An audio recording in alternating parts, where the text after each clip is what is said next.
Fala aí galera, tudo bem? Bem-vindos ao canal Consciência. Meu nome é Vladimir Kowalski e no vídeo de hoje nós vamos falar sobre o experimento de Eratóstenes. Eratóstenes. Eu acho que os pais deles eram brasileiros. Enfim, no vídeo de hoje nós vamos falar sobre o experimento desse carinha aí, o Eratóstenes, que na época em que viveu conseguiu provar que a Terra é redonda e não plana como era conhecida naquele tempo. Então já vai deixando o like aí no vídeo e compartilha também para aquele seu amigo terraplanista.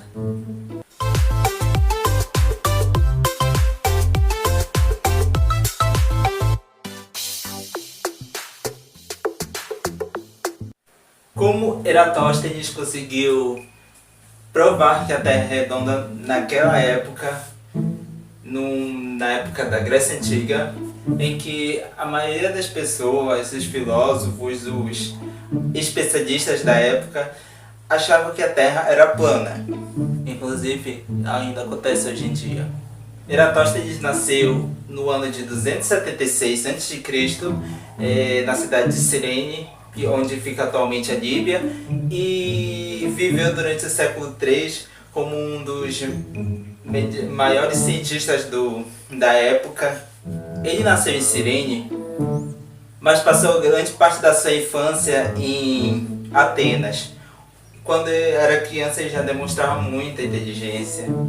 E depois que cresceu, ele mostrou essa inteligência em muitas áreas do conhecimento, como matemática, filosofia, geografia, astronomia, 2 horas depois, história e, pasme, atletismo. Inclusive, como atleta, ele recebeu o título de pentatlos. Pentatlo é quem faz 5 esportes ao mesmo tempo, é tipo o triatlo, mas só que no caso do triatlo são 3. E o Eratóstenes conseguia fazer 5. Eu não consigo nem levantar o braço direito de manhã. Apesar de ele ser bem inteligente, muitos invejosos da época chamavam ele de Beta, que significa a segunda letra do alfabeto grego. Mas hoje ele é mais conhecido como Alfa, a primeira letra do alfabeto, porque ele é até mais conhecido do que esses recalcados aí. Mas foi só quando ele já estava idoso, na terceira idade, já estava entrando de graça no ônibus. Foi quando ele foi convidado pelo rei Ptolomeu III a ser diretor da famosa biblioteca de Alexandria. Se vocês quiserem que eu faça um vídeo sobre a biblioteca de Alexandria, deixa os comentários aqui embaixo. Para quem não sabe, a biblioteca de Alexandria foi onde estudaram muitos cientistas da época, muitos astrônomos, matemáticos, muitos deles famosos que a gente conhece hoje em dia. Olá, eu sou Hiparco e desenhei o mapa das constelações e calculei o brilho das estrelas. Olá, eu sou Euclides e fiz muitas contribuições para a geometria. Olá, eu sou Hipácia e fiz contribuições para a matemática e a astronomia. Olá, eu sou Ptolomeu e fiz contribuições para a astrologia e acredito que a Terra é o centro do universo.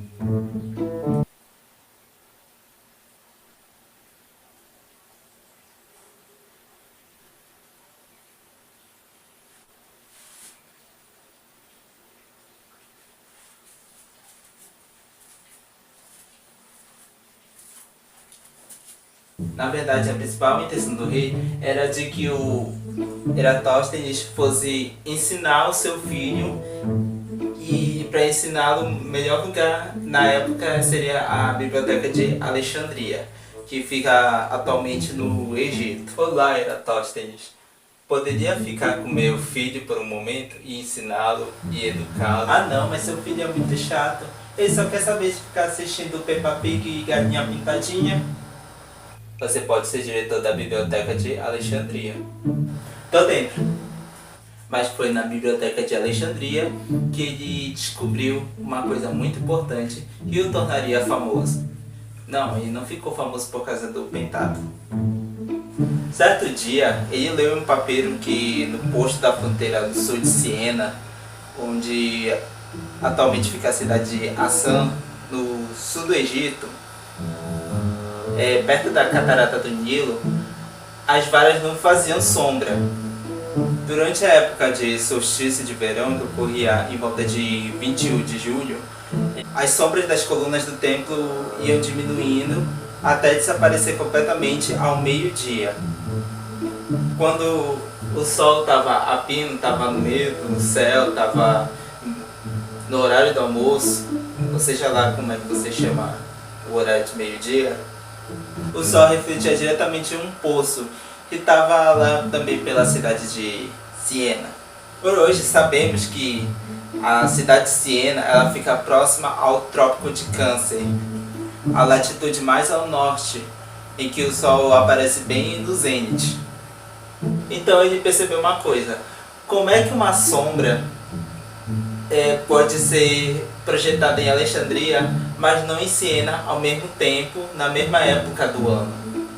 E foi pensando, foi raciocinando, foi refletindo, foi criando essa dúvida que fez com que ele se tornasse famoso pelo seu descobrimento. Foi então que ele pensou um pouco e chegou à conclusão de que a Terra é redonda. Parece óbvio, mas estamos falando do século III a.C. e até hoje para muita gente isso não é óbvio. Imagina naquela época. Então foi assim que ele percebeu que na verdade a Terra ela tem que ser redonda. Não tem como a Terra, uma Terra plana, mostrar sombras de ângulos diferentes em lugares diferentes. E usando somente os recursos da época, ele pôde fazer o experimento para provar que a Terra é redonda e não plana. E não só ele descobriu que a Terra é redonda, como ele também conseguiu calcular o tamanho da Terra. Coisa absurda na época, porque não existia satélite, não existia GPS, não existia nem câmera fotográfica. Eles não sabiam nem que existia um mundo além daqueles que eles conheciam. Para provar que a Terra é redonda, ele fez um experimento bem simples que eu vou mostrar para vocês aqui. Aqui temos um pedaço de papel onde representamos as duas cidades, Alexandria e Siena. Quando ele viu as varas em Alexandria e outra em Siena, elas mostravam sombras diferentes. Então, vamos fingir que esse palito de dente é uma vara. Não vá furar o próprio coração.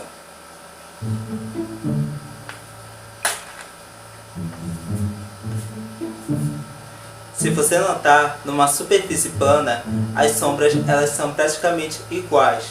Ou seja, não importa a distância entre Alexandria e Siena, numa terra plana, as sombras sempre teriam o mesmo ângulo e o mesmo tamanho. Porém, não foi isso que aconteceu. Quando Eratóstenes notou que a sombra da vara de Alexandria era diferente da sombra da vara de Siena, era porque a Terra deveria ser curvada. Note que agora a sombra da vara de Alexandria é bem menor do que a vara da sombra de Siena. Então, para calcular o tamanho da Terra, ele levou em consideração que a Terra é um círculo e todo círculo, naquela época já tinha esse conhecimento, de que todo círculo tem 360 graus. A distância entre Alexandria e Siena era de 800 quilômetros. E como é que ele sabe disso? Ele contratou um cara para ir a pé de Alexandria a Siena. Daqui, eu pago esse dinheiro aqui para que você ande daqui de Alexandria até Siena, calculando quantos passos você dá até lá. Tá bom. 1, 4, 5, 6. E a distância de Alexandria a Siena é de 800 km, o que equivaleria na época a 5.000 estádios.